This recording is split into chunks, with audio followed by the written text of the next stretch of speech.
Warrior Academy of Martial Arts. Just going to do another quick reference video for students for one-on-one groups. So this one-on-one groups is called the ping set, and don't have a literal translation for ping, but what it was always taught to me from my teacher was that ping represented lateral movement. So basically we're sidestepping, okay? Important things to understand about sidestepping is depending on the distance my attacker is coming in on me when I step, I may step either off to 90 degrees, so I'm just off the line of attack as they're coming in on me, or I may want to have some forward progression with my side step, and I might end up actually stepping at a 45 degrees. So when my attacker attacks me, I step off, I'm coming 45 degrees. So I'm stepping towards them in the sense that I'm having forward progression, but off the line and away from them in the sense that I'm moving off of their line of attack.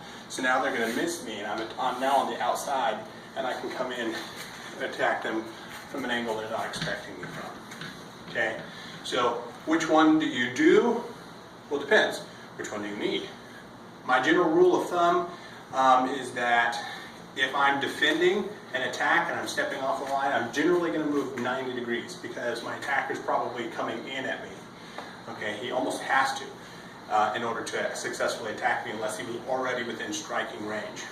In which case, I'm also within striking range, so if I do a 45, I'm probably going to be past him and behind him, and now I have to turn and attack him. So if I'm doing a 45, when I'm already in striking range, I need to be doing a 45 and turning at the same time, which is a whole other lesson in and of itself. Right now, these 5 one-on-ones, simple block and counter strikes and techniques are just designed to help introduce students to the concept of moving off the line of attack when attacked. So, we're going to start with what we call the ping step, okay? It's probably the most practiced lateral movement one-on-one in our entire system. And for good reason, because it's really good. Has a lot of also secondary follow-ups and stuff, but it's also really hard, which is another reason why we practice it so much. In order to demonstrate, I've got a student who's going to help me. I'm going to demonstrate it without anybody else going forward, and then to the side, and then with the student to help you see what we're doing. Okay? So this one's called the ping step. So I'm in a Santi position, I'm in a fighting position, and the opponent attacks me. Whichever hand they attack me to, I'm going to go to that side, so I want to be on the outside. So let's assume he's coming in and punching towards my midsection with his right hand. So he's attacking me. I'm going to step 90 off of his line of attack. As I step 90, I'm going to allow my lead hand to kind of come backwards, and as I do so, it's going to help facilitate the shoulder turn. And that shoulder turn is going to help facilitate this hand block. So as he comes in and attacks me, I'm going to block him at the elbow. My hand needs to hit on the elbow joint or on the tricep muscle. If it hits below the elbow joint on the forearm, he can fold in on the elbow and circle back around. And I can personally attest that that works really well as a counter to this. Okay, so he's going to come in with step 90, block his elbow. Now my foot's going to step around behind him with a Babada crescent step. And the hand's going to do the same thing. It's going to go this way, helping to facilitate the shoulder turn, which drives this hand into the stomach. So I can hit solar plexus, abdomen, stomach area, kind of high ribs, or as I like to do, I like to go low and hit the groin. And I'm going to half step there for power. Once I hit, I need to get this arm out quickly. I do not want him to be able to get a hold of it. So I'm going to follow up with something of my choice. Okay, so one more time, done smoothly. Okay, done sideways. And then with an opponent. So he's going to punch me with his right hand towards my belly.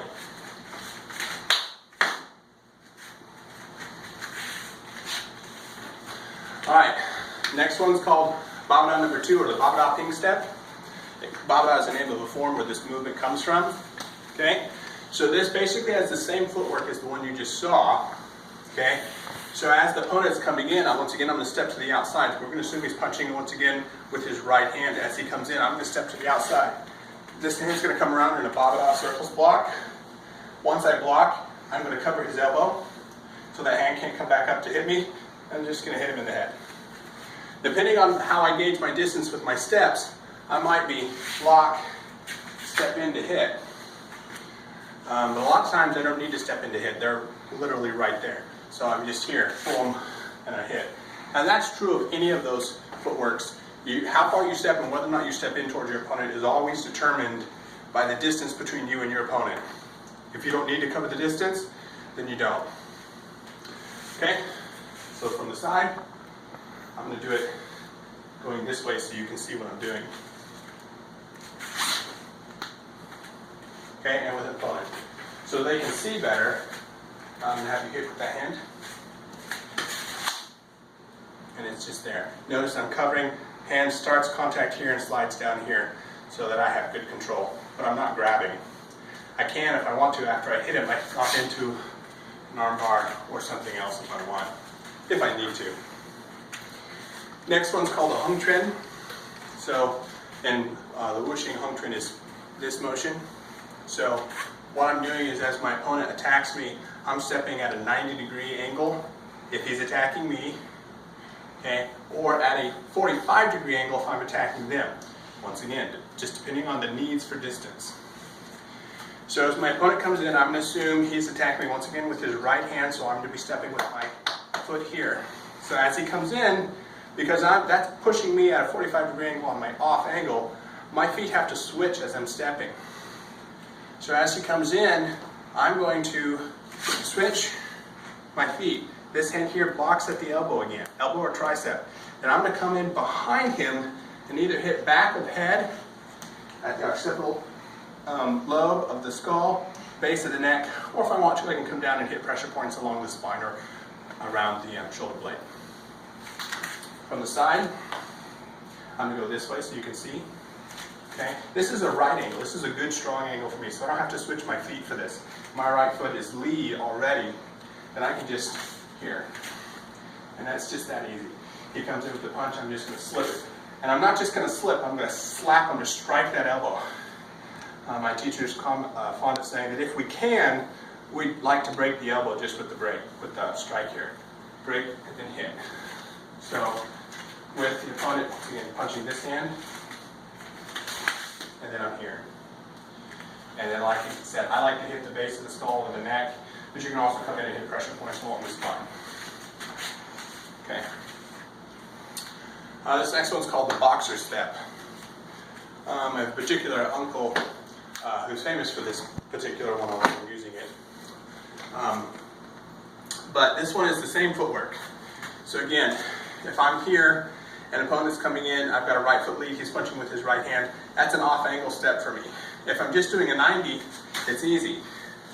But if I'm going to do a 45-degree angle, I have to switch my feet as I'm moving. So I'm going to do the whole drop step method of switching my feet, which means I'm literally going to just lift my legs up both at the same time, put them into the desired position, and let my body drop into that new position. As I do that, my hands are going to block. This block again, same thing. I'm blocking elbow from the outside or hitting just above the elbow on the tricep muscle area proximal to the elbow joint itself. As I do so, my inside arm is just going to come in and function punch to the body. Okay? So it's going to look like this. To the side. So I'm going to go opposite direction now so you can see that. And this time I don't have to switch my feet because I'm already set up to go that direction. So my opponent comes in on me, and I'm just here. And it's just to pop the elbow as I step and hit the ribs. Okay? So with the opponent, I'm here. It's just like that. Okay? So my body's getting off the line, quick step, I'm just blocking, popping that elbow, and I hit the ribs with the opening. The last one, it's called the swan chin turn, or the swan chin pin step. So this one comes from the swan chin turn. The swan chin, we come here and do this to turn. So what I'm going to do with this one is, as my opponent's coming in, just for consistency's sake, we're going to assume I'm right foot lead, he's coming in with his right hand punch. He's punching high. Okay, swan chin's a high hook. So he's punching high. As he comes in, I'm going to step off 90 degrees. I'm going to come in. I blocked him here from the inside. I'm just going to roll to the outside, cover the elbow here. And from here I can do two things. I can come slide in and hit the body if I want, or I can drill underneath, just like in the form, and poke to the throat. Or if I want to, close fist jab to the chin. Okay, so I'll demonstrate all three of those variations. Okay, so it's here, jab, chin, or I can come underneath and stay underneath and hit the body. Okay, again, throat, chin, or stay underneath and hit the body. Okay, so he's going to be punching this hand. He comes in, I'm blocking here, I'm stepping off to the side. I want to be careful not to carry this punch with me. As I initiate contact, I'm not doing this. So he comes in, I'm sliding over. So by the time I step, my hand's between his body, or my body and his arm. From here. Now from here, it's just cover the elbow. I can come in and hit, or I can cover the elbow, I can come in and hit him in the throat, or I can drive that elbow up as I come in and I can hit him a jab, just like in the form. And that is the ping set of one-on-ones.